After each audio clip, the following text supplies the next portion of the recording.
Support for your public radio station comes from our members and from Andrew Burke, Associate Real Estate Broker with RE/MAX Realty Group and proud supporter of WXXI News, committed to guiding home buyers and sellers in Rochester for over 22 years with offices at 10 Grove Street, Pittsford. More at andyburke.remax.com. From WXXI News, this is Connections. I'm Evan Dawson. Our connection this hour was made on election night in New York City. Mayor-elect Zoran Mamdani was offering a scathing critique of American politics, and not just right-leaning politics. New York City has been governed largely by Democrats. Mamdani took aim at his own party when he said that both major parties had structured society to keep power out of the hands of the working class. He said, quote, "Fingers bruised from lifting boxes on the warehouse floor, palms calloused from delivery bike handlebars, knuckles scarred from kitchen burns. These are not hands that have been allowed to hold power," end quote. Mamdani said that will change with a bold new direction in politics. Activists across the country cheered and declared that Mamdani's win in New York City is a blueprint for Democrats everywhere. But outside of New York City, the Democratic victories last Tuesday don't look like Mamdani at all. They didn't look like Mamdani in the governor's races in Virginia or New Jersey, or really in our area. We've talked about this, and tomorrow the new supervisor in Parenton will join us, Jen Townsend. She first became a Democrat earlier this year, and she will become the first Democrat since 1918 to become supervisor in Parenton. But until this year, she was an independent. In Greece, Jeff McCann will become the first Democrat, maybe ever, to become supervisor there. McCann has worked closely with Monroe County Executive Adam Bello for years, typically pushing back against the more leftward pushes within their own party. McCann, Townsend, a long list of other Democrats argue that capturing the political middle is a good way to win. Gallup polling seems to indicate they're right. Earlier this year, Gallup surveyed voters from both major parties about what direction they want their parties to take. I'm going to quote from Gallup now. "Both party groups' preferences have shifted significantly since 2021 at the start of the Biden presidency, the last time Gallup measured opinions on this question. Support for a more moderate Democratic Party among Democrats and Democratic-leaning independents has grown by 11 percentage points to 45% since 2021. At the same time, Democrats' desire for a more progressive or liberal party has declined 5 points, now down to 29%. Meanwhile, Republicans and Republican-leaning independent support for the GOP to stay the same ideologically is up 9 points from 2021 to 43%. The desire for a more conservative party is down 12 points to 28%, end quote. Those numbers are stark. For Democrats, a 16-point swing in favor of more moderation, and for Republicans, a 12-point swing in that direction. But moderation isn't sexy. It's hard to remember a headline like, "Presidential candidate brings down the House with calls for incremental politics and careful cooperation." And yet my guest this hour will try to make the case for maybe exactly that approach. Two members of the Monroe County Legislature. I don't know if this is the centrist bloc, but John Baynes and Howard Maffucci are here. Are you going to accept that label, Howard Maffucci? Are you the centrist bloc here in the legislature? I believe living in the middle is a wise move. John Baynes, how do you feel about that? I don't know. I'm probably too idiosyncratic to label that way, but we'll dig into it. I'll let your listeners decide. Well, what does it mean to be a moderate? How do you define being a moderate? Well, I think to me it's not the middle ground. It's the high ground. So where are the people? And I love your data. Let me throw some data at you. Sure. That's hyper local. The biggest change in politics in Monroe County by far in the last 20 years is the rise of the unaffiliated voter. We currently have 502,000 registered voters in our county. 206,000 are Democrats. 156,000 are unaffiliated, commonly known as blanks, and 127,000 are Republicans. So if you add up the blanks and the Democrats, they make up 75% of the entire electorate. And so this, and I could give you some longitudinal data. I should have brought it with me, but 10 years ago, there were very, very much smaller numbers of unaffiliated voters. So where are the voters moving? They're moving away from the binary. They're moving away from the either or, and I think your data is telling me they're moving away from the kind of conflict-driven false binary. and they're looking for common ground. I just want to mention, as you talk about unaffiliated voters, I used the term blanks last week. Got an email from an unaffiliated voter who says it's offensive to call them blanks. They are not blank. They've got plenty to say, plenty of opinions. They're not blank about anything. They're just not affiliated with the party. So I said, okay. I'm an English teacher. I appreciate your listeners' sensitivity to language. But I would suggest that he or she take a look at the Board of Elections website where they're referred to as blanks. Yeah, that's just. Let's change that. I agree with you. Sure, go ahead and change that. But no one is trying to offend anybody this hour here. It's interesting, though, because when you talk about those numbers, John, I think, I mean, I don't have the numbers in front of me, but in the Monroe era, it probably would have been a lot closer with Republicans, even including the city numbers, which are obviously heavily Democratic. The towns, the rural areas were much more Republican. And this is where Democrats have made gains, or at least Republicans have lost advantages with a defection to unaffiliated or the political left. That, to me, has been the big story in local politics. Yeah, so I'll drill down to the communities Howard and I represent. Parenton has 13,147 Democrats, 11,798 unaffiliated voters, and 11,045 Republicans. So that's a significant shift from 5 years ago. So again, where are the voters? Where are they moving? Why are they moving? You have to make a decision, and I'll throw it to Howard to his thoughts, but you have to make a decision as an elected official of how much are you listening to the people you represent? How much are you saying, I have to lead? I have strong principles. I have strong ideas. I was elected. I'm going to go with my ideas. But you also, if you want to be elected, you got to go out, talk to people, find out where they are, and represent them. So the people in the communities I represent, which are Parenton and East Rochester, their concerns are very different from New York City. I can tell you that. And we'll drill down into what those concerns are. And their concerns are my concerns. Okay. And Howard, I want to hear a definition, though, from you, because I think John's data is really important, and you're a data guy. But that doesn't tell me, though, exactly what it might mean to govern from the middle or to legislate from the middle. Apart from John's, I think, very good point that says there's going to be issues where, come hell or high water, this is where you are. It used to be a moderate position in this country, a centrist position, to oppose interracial marriage. And the people who supported it were considered extreme at one point. Well, now obviously not. So I understand the point that there's certain issues that you draw the line on. And there's many issues where you say, I'm representing a community that wants a bipartisan approach, that wants middle ground. But what is middle ground? What does it mean to moderate? Well, first, what I would say is this. It is easy to complain, harder to govern. So one of the things you have to understand Hold on a second. Move that mic closer to you. I want to hear this really well. It's easy to complain. Yeah. Harder to govern. So what people need to understand is that just because there's noise doesn't mean it's valid. You have to be very careful. You have to be aware of the majority of one. The person who screams the loudest represents tons of people. That's really not the way it worked. But let me explain what John explained in a nutshell. Life in the middle means being good at math. Every issue that comes across for a governing official is a math problem. It involves funding. It involves where people are. And you have to do the math. And I would ask people to do one thing about what happened in New York City, because it is different than what had happened nationally and here locally. Yeah. If you add up the votes that the two people who ran against Mamdani got, who won? I think Mamdani still got 50+%, didn't he? But it was almost 50-50 exactly. Correct. So what that says is there's no mandate for anything. And that, again, you have to stay away from the noise and start to govern, which means there's 50% of the people that might want one thing. There's 50% of the people that want another thing. How do you find middle ground? And let me give you a really good example of how that worked in the real world. John was a union president in a school district. I was a superintendent, not in the same district. But when people like us went to the table, we didn't live in ideological land. We worked to find consensus to deliver what the union would want and what the district would want.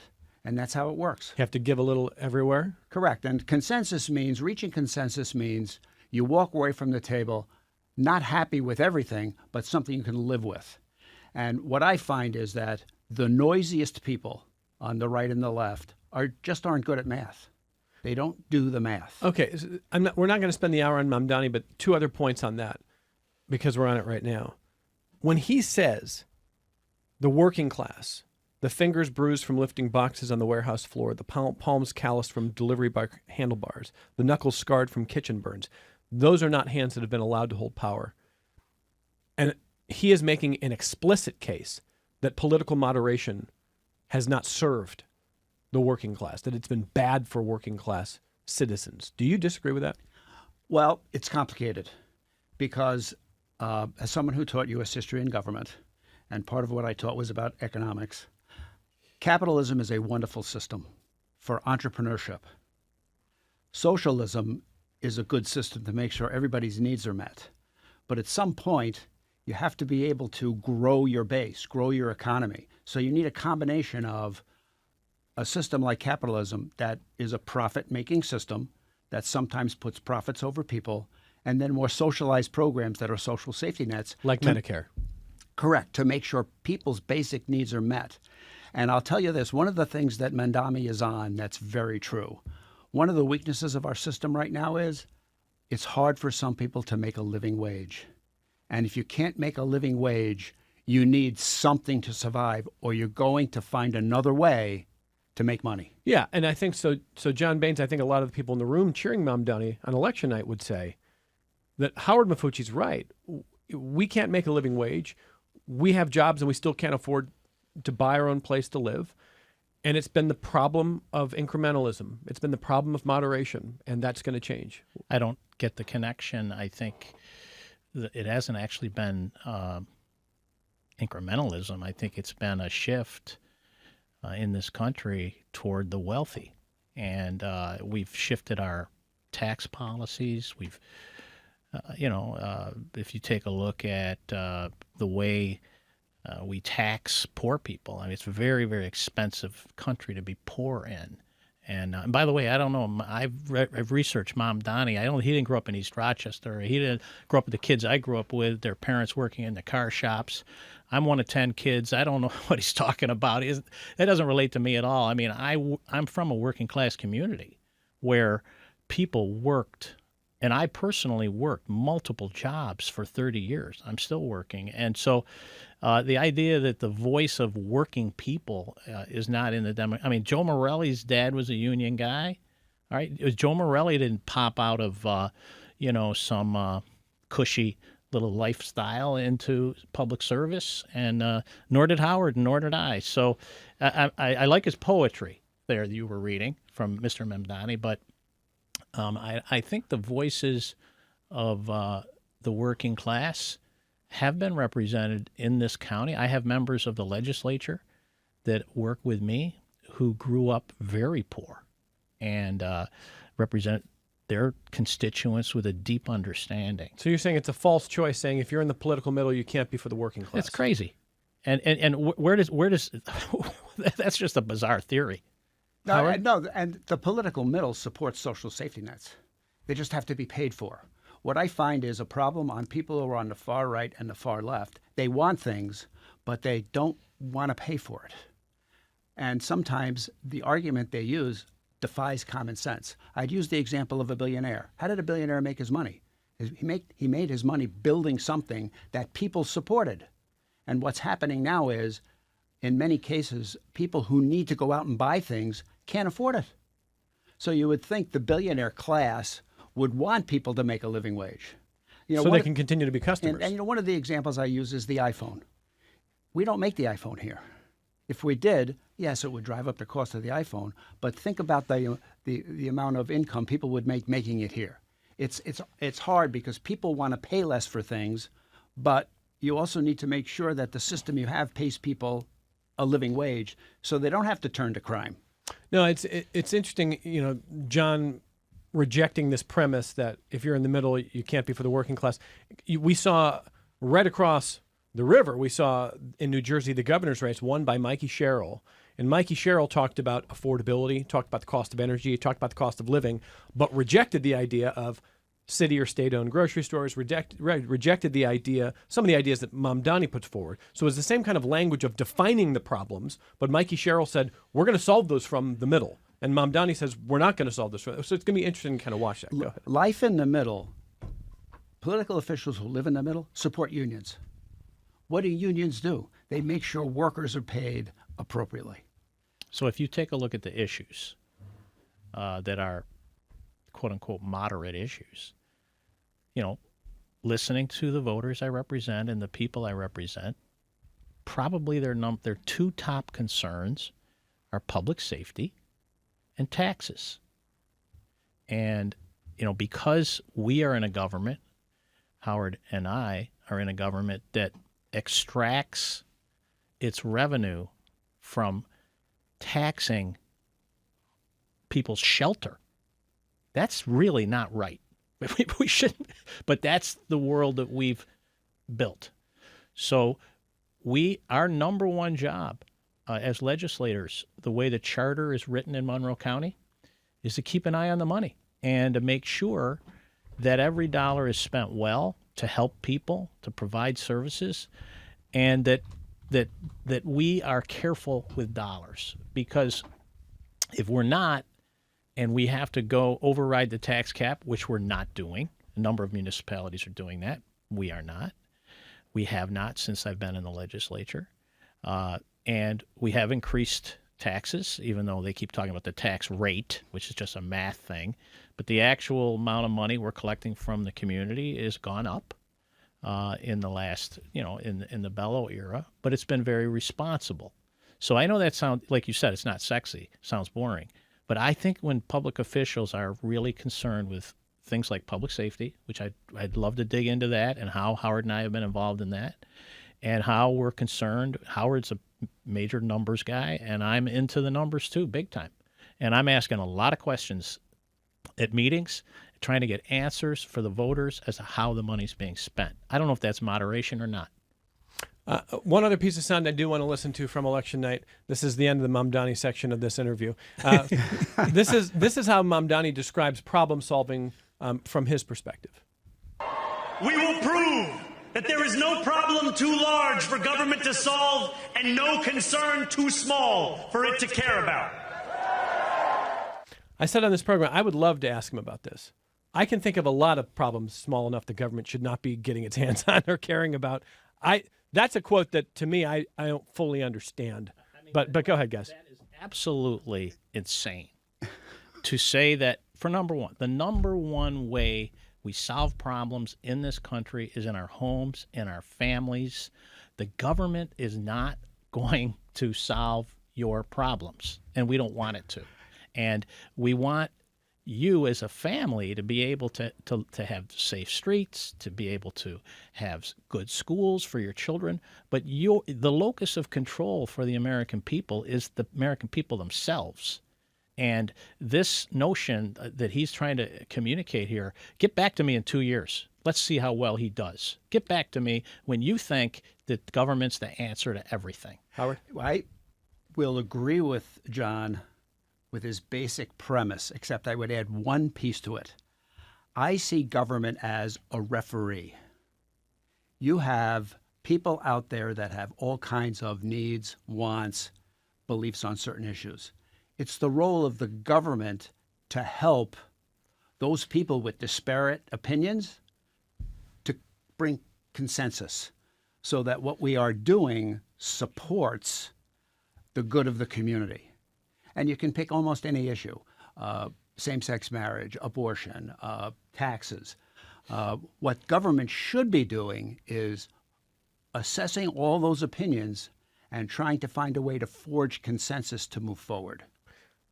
The observation I'm about to make is not meant to be incendiary. I know there's a lot of love for Mamdani, and we're going to keep covering what he's doing in New York City to see if it's working and if there are models and things to be learned, and everybody should be following that. I mean, I think we should all, whatever you think is going to work, we should all be interested in that. But when he talks about no problem that government can't solve, it reminds me a little of when Trump said, only I can fix your problems. Exactly.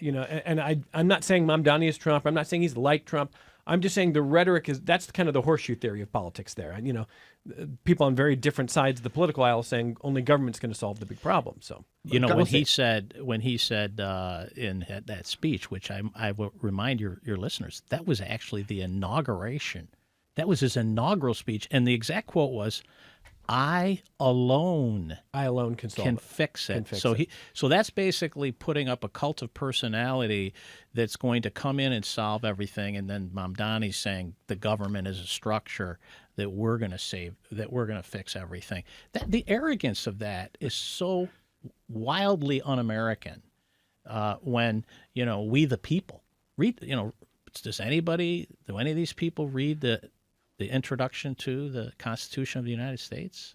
Go ahead, Howard. Yeah, government doesn't fix problems. It addresses problems. And the example I will give is something extremely unique that's happened here in Monroe County the past 3 years with our county budget. It passed unanimously. Think about that. 15, 14, 16, 13, a $1 billion plus budget passing unanimously.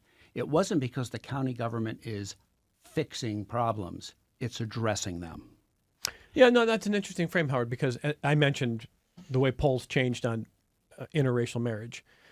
When the law no longer barred that, when the law allowed interracial marriage, that didn't fix the problem. The problem was a moral stain that people, by and large, didn't think that was right or something that should be allowed. No law can change hearts and minds, although the law will have an effect at times in the way that actions and habits change. But that was not fixed by a law. That was fixed by cultural change and by understanding and dialogue and growth, I think. Yeah. Anyway. So, I always told my students, 46 years I was in that classroom. I taught 20 years of summer school. I spent a lot of time with young people. And I would say, I would say this, I'd warn you, I'd warn Howard, I'd warn myself, be careful what you do with your life because it'll wire your brain. And so teaching wired my brain, there's no doubt about it.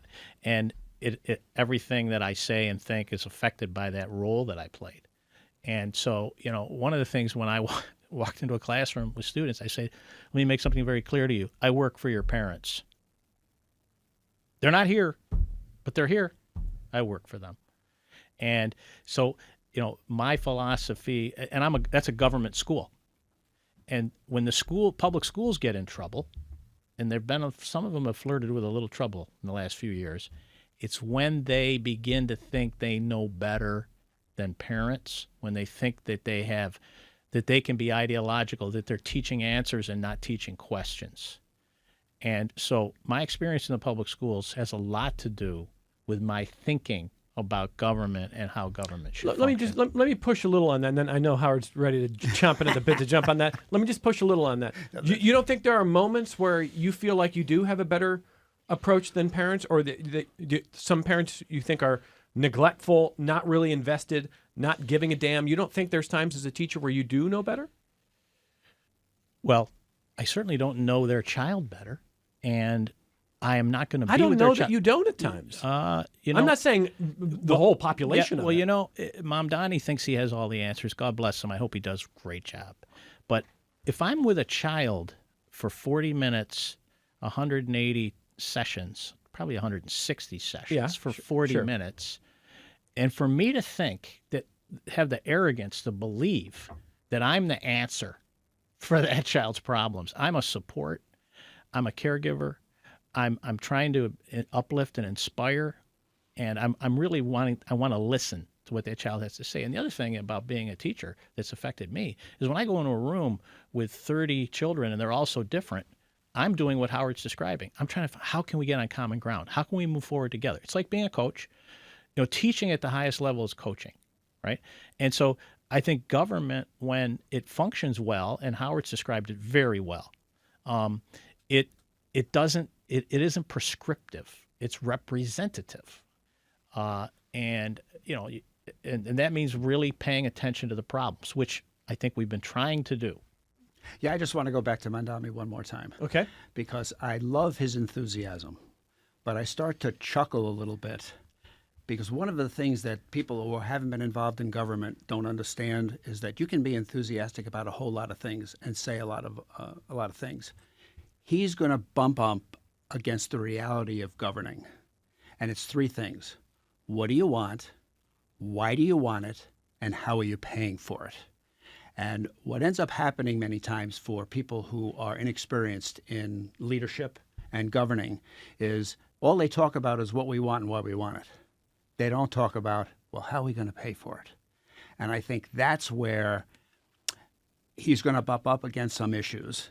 And one of the things I like about what he's doing, if I'm hearing it correctly, he's hiring good people around him who have experience in paying for those things that apparently the majority of people want.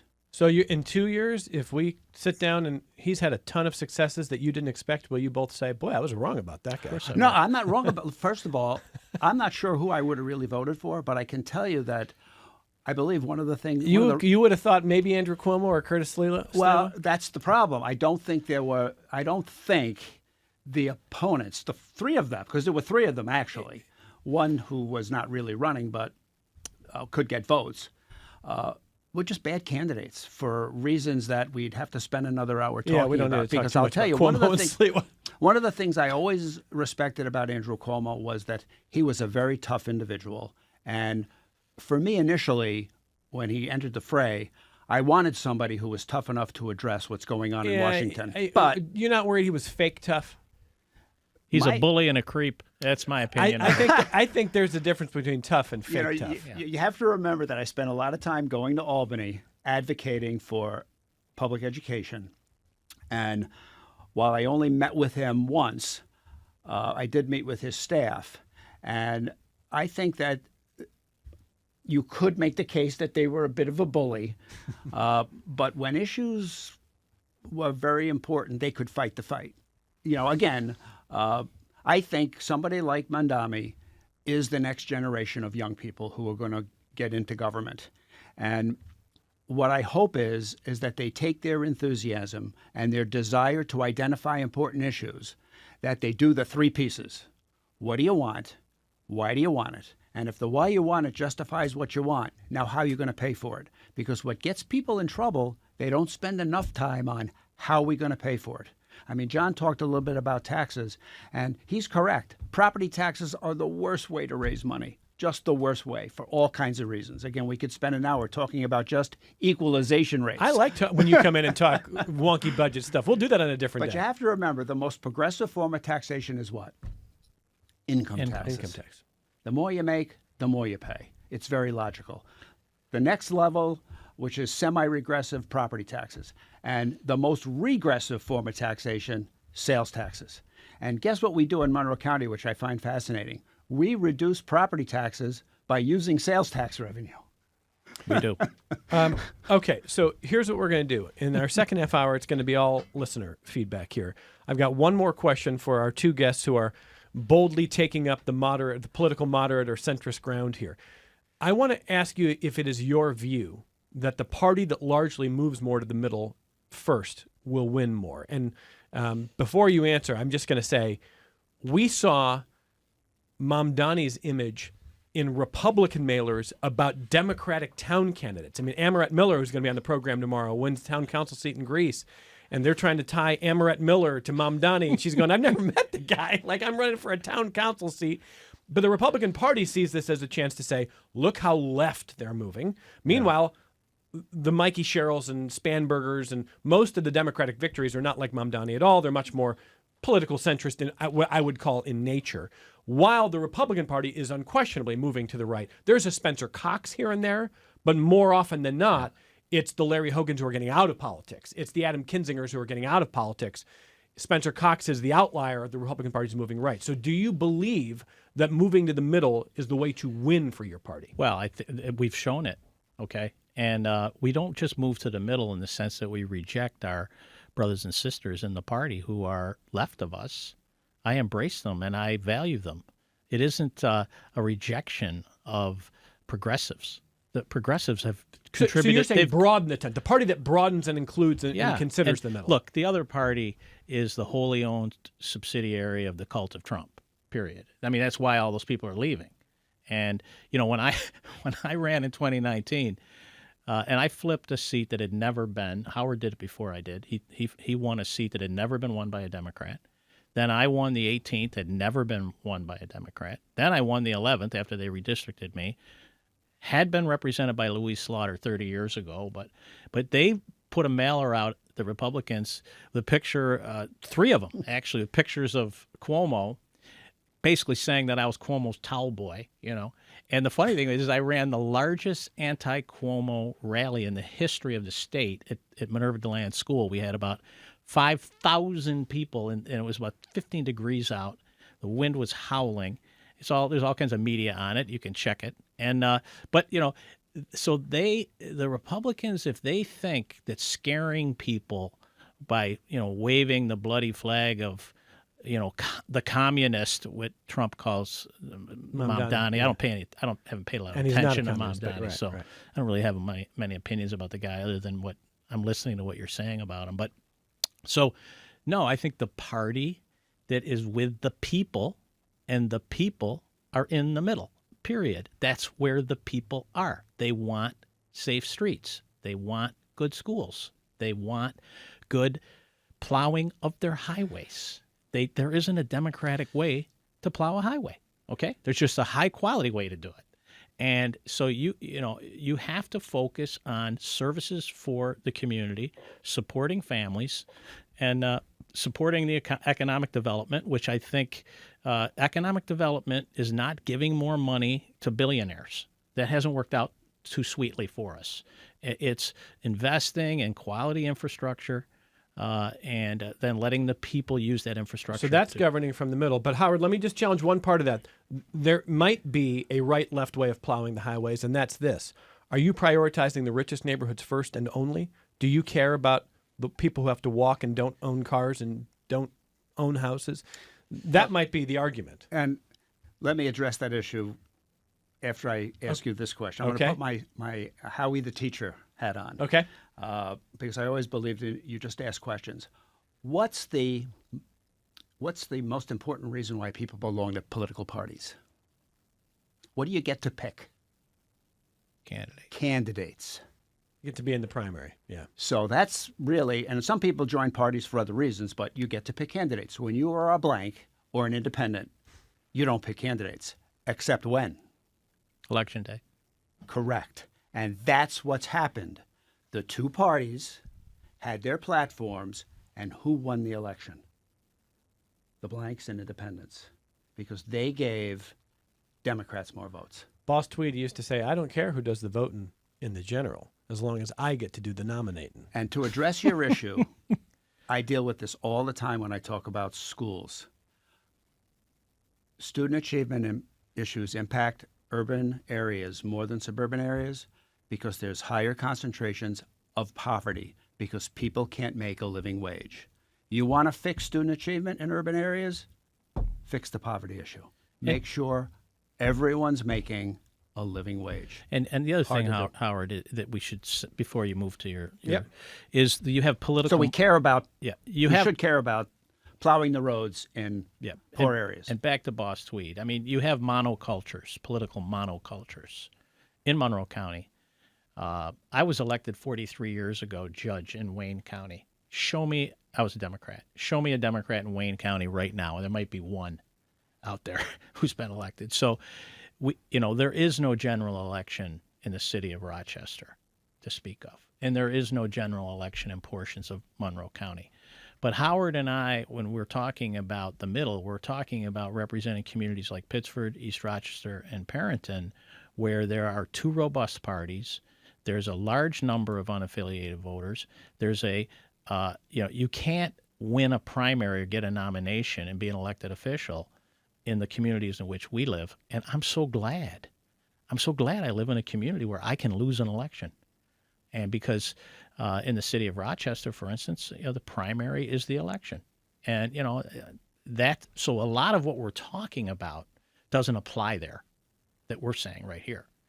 And the city of New York is an even worse example of a place that's similar to, where we are. Yeah, it's not a purple state. It's not purple at all. But in the same way that deeply rural areas, what you're describing is the opposite. Exactly. You win the Republican primary, you're winning the election. It's over. Yeah. But in a New York City area, where's the red area? Staten Island. You got it. But in the end, you have to make sure the services that the people on Staten Island want and need get addressed. And that's why I think you're seeing kind of a shift nationally with where people who typically might vote red have changed their mind. I don't know. The president said the whole concern about affordability is now it's a hoax, that prices are down even though they're not down. I'm just waiting for one journalist to be like, not true, not true, not true. When he's rattling off gas prices are $2, $2.50, not true. Price of groceries is down, not true. Energy's down, not true. Housing prices down, not true. So Inflation down. So he said he doesn't want to hear about affordability anymore. Well, okay, he's going to hear about it, but it's a question of what you do. So. Last month, I went to Wegmans and bought bananas, 41 cents a pound, 53 the last time I went. Okay, so well, I mean that's. Do you buy as a man in your 70s? Do you buy green bananas? Are you that optimistic? Oh gosh! All right, listen, I'm not doing that. I'm going to come back. We're late for our only break, and we've got Howard Maffucci and John Baynes from the Monroe County Legislature, and talking about the value of being in the political middle and what that means really in practice, not just the slogan, what it means. And we're going to get more of your feedback on the other side of this break. In today's fast-paced world where misinformation spreads rapidly, you can rely on your public radio station for objective reporting and civil discourse. Your monthly gift is vital to maintain the reliable information you depend on every day. Please start or increase your support today. All right, this is Connections. I'm Evan Dawson. All right, phone calls, emails, YouTube comments, a lot to share with you here. Laura says, stop using Mamdani as a straw man. Really, he articulated a vision that people responded to. Give him a chance. Before I read the rest of Laura's email, I'll just say, I promise you I'm not trying to use anybody as a straw man at all. I think Mamdani is going to have the chance to do what he says he can do. I mean, he's going to have opposition, and it's going to be hard because even plenty of Democrats are going to oppose some of what he's going to want to do. So that will make it difficult for him to succeed, but I don't think it's impossible, and I think it will be fascinating and important to watch what happens there. And clearly, he has lit some people on fire with energy. I mean, that's something to be understood. So I hear you there, Laura. She says, government is the price you pay for civilization, and taxes are the price you pay for government. If you don't want government and taxes, go live off the grid, go live off grid, and grow your own food, raise sheep for wool that you can spin and weave for your garments. That being said, I would challenge those who are anti-taxes to look at tax equity. When the 1% is paying their fair share in order to support the society and the infrastructure that they depend on in order to maintain their wealth and privilege, then maybe the taxes for hardworking middle and lower class people can be brought into more equitable proportions. That is from Laura. Okay, numbers guy, Howard Maffucci, what do you think? Yeah, no, the Trump tax cuts for wealthy people were completely fiscally irresponsible. And, you know, we do need to get back to making sure that the people who are making the most money pay the most income taxes. Okay, anything to add there, John? Thank you, Laura. I agree with you. Yeah, I think that, well said, Laura. Back we go to your phone calls, and Frank in Greece next. Hey, Frank, go ahead. Yes, hello. I'd like to quote Will Rogers. I'm not a member of any organized political party. I'm a Democrat. I'd also like to quote Dr. Charles Salomon, my political science professor at MCC. He says, you hand out 100 essays to 100 Democrats, and you hand out 100 essays to 100 Republicans, collect them back, and they all sound basically the same. You hand out 100 essays to 100 Democrats, and you wonder if they're all from the same planet, never mind the same political party. I believe our diversity is our strength. And I want to encourage everyone, no matter who you are, to vote. Vote, vote, vote. And if you don't like someone you see, write it in. Thank you very much. Yeah, thank you, Frank. I appreciate that. I'm on the board of trustees at MCC, and I'm so proud to be a part of that institution. And it's great to hear from a citizen who is echoing his professor in political science. And yeah, I mean, I basically became a Democrat. I ran as a Democrat when it was a major liability in Wayne County. If I'd been a Republican, it would have been very easy. I would have been climbing the slope side of the mountain. I always climbed the steep side of the mountain. And even when I ran in Parenton, it was, as I said, it was the steep side of the mountain and things were changing. But I became a Democrat primarily because I don't follow leaders.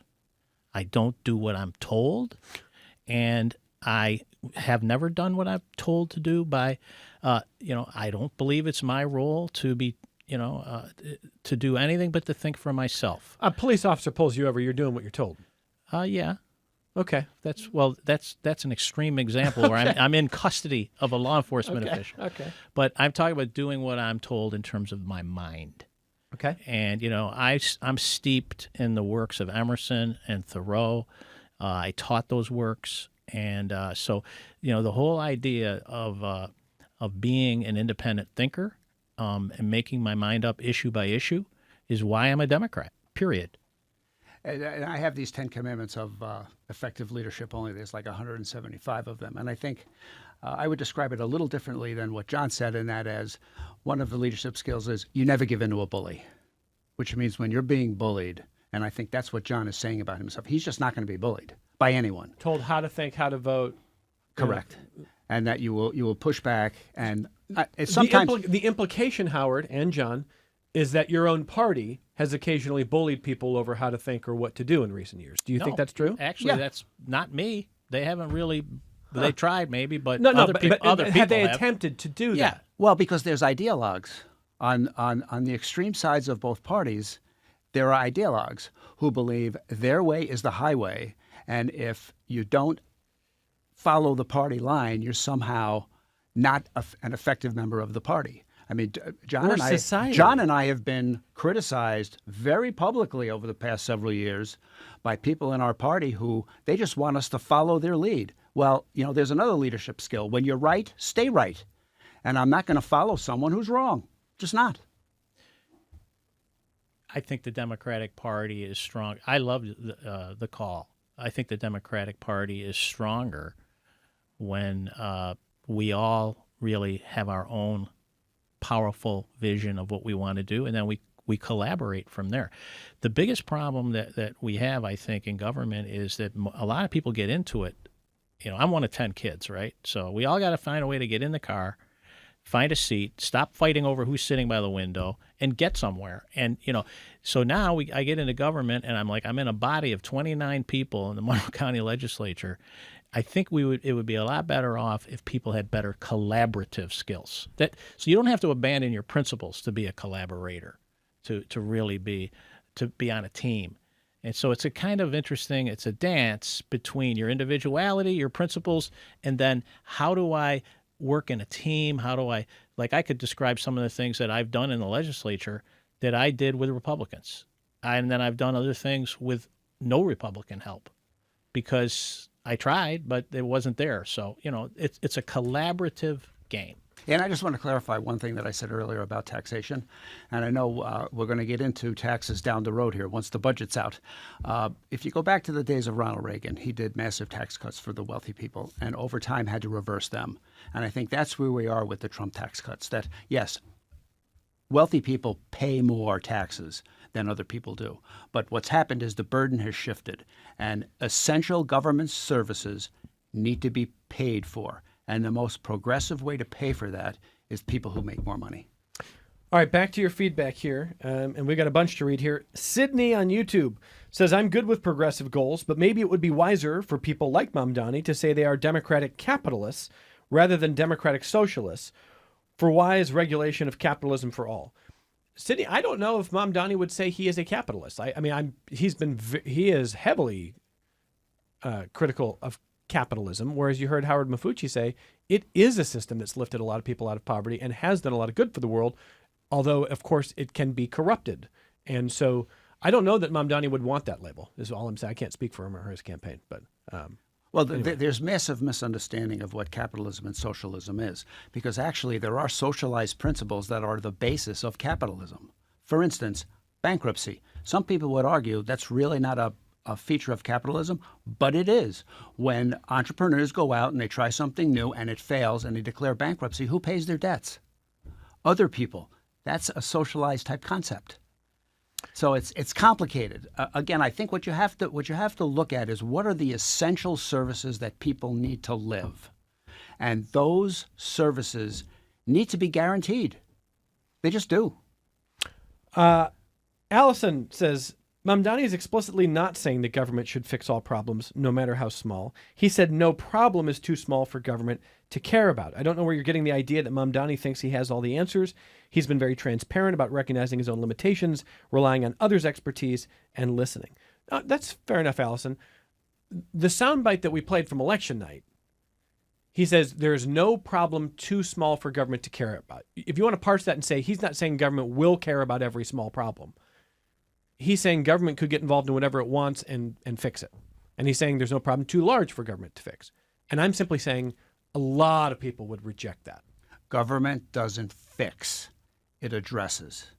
It's a subtle nuance that people have to understand. I think what Allison is saying is there's a lot of people in New York City or everywhere who feels like, forget fixing problems, government doesn't care about them. And it's about time for that to change. And they feel it changing with Mamdani, and that's powerful. I think that's what she's saying. And if she's saying that, God bless her, she's right. Yeah, she is. She's absolutely 100% right.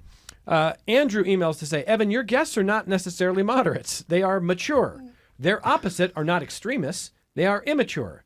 When you grow older, you come to understand that you can't have everything all at once. And while the American political system is messy, it is far superior to other options. I was once a young firebrand. I've grown up.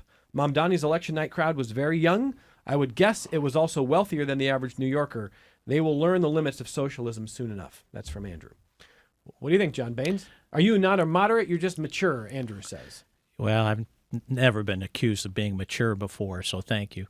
But, I probably haven't changed my political outlook much since I was 25. The way I was raised, the church I attended, the family I was in, the community I lived in, where I live today. Probably the biggest influence on my political outlook is my wife. I've been married 52 and a half years to an incredible woman who's taught me to dial it back, man. Dial back the grandiosity. Dial back the lack of humility. Listen more. And so I hope I'm guilty as charged with maturity. But I'll tell you something. I love young people. They inspire me so much. I love their idealism. You don't view them as just immature for being idealistic? No, I don't. As Andrew, the emailer, does. Yeah, I mean, Andrew's probably more sympathetic to young people than that email made him sound. I mean, young people are, number one, they have so much more at stake. Like when I was, leader of my union, the veteran teachers would say, well, what are you doing for us? I go, well, these young teachers are going to be here in this school for 30 years. So everything we do now, they have to live with. If you're 20 years old, you got 80 years to live with the decisions being made today. The stakes are so high for you. Absolutely. And, they're not that high for me.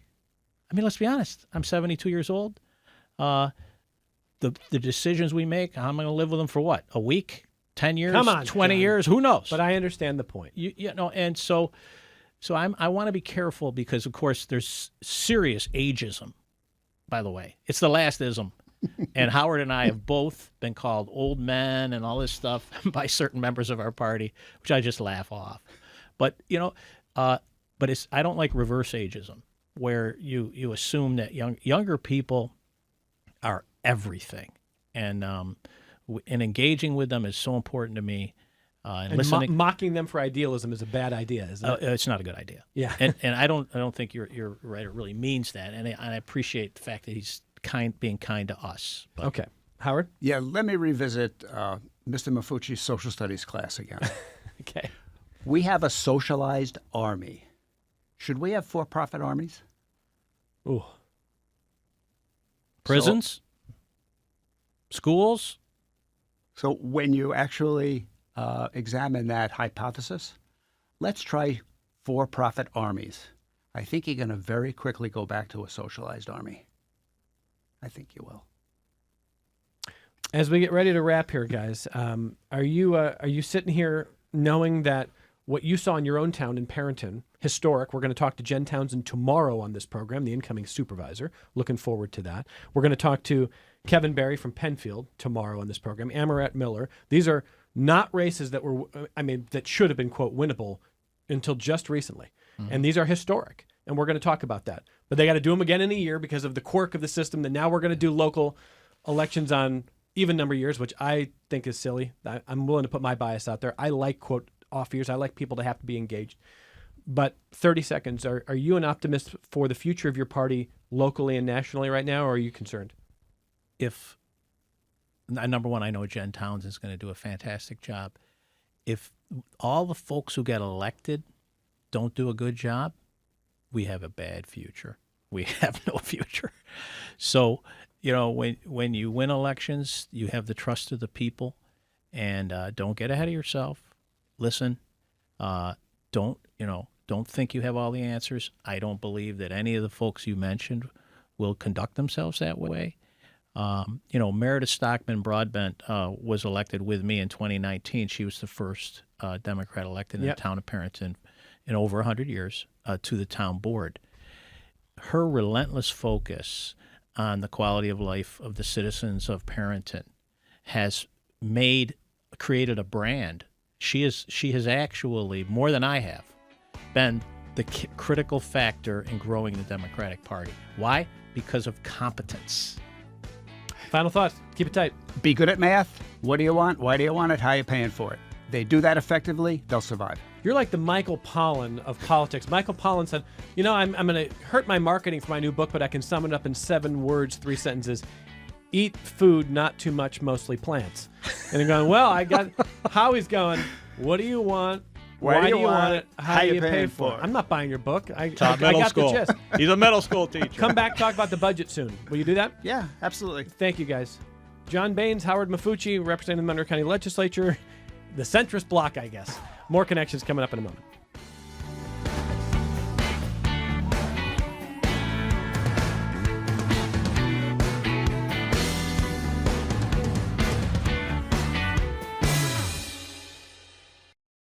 This program is a production of WXXI Public Radio. The views expressed do not necessarily represent those of this station, its staff, management, or underwriters. The broadcast is meant for the private use of our audience. Any rebroadcast or use in another medium without expressed written consent of WXXI is strictly prohibited. Connections with Evan Dawson is available as a podcast. Just click on the Connections link at WXXInews.org.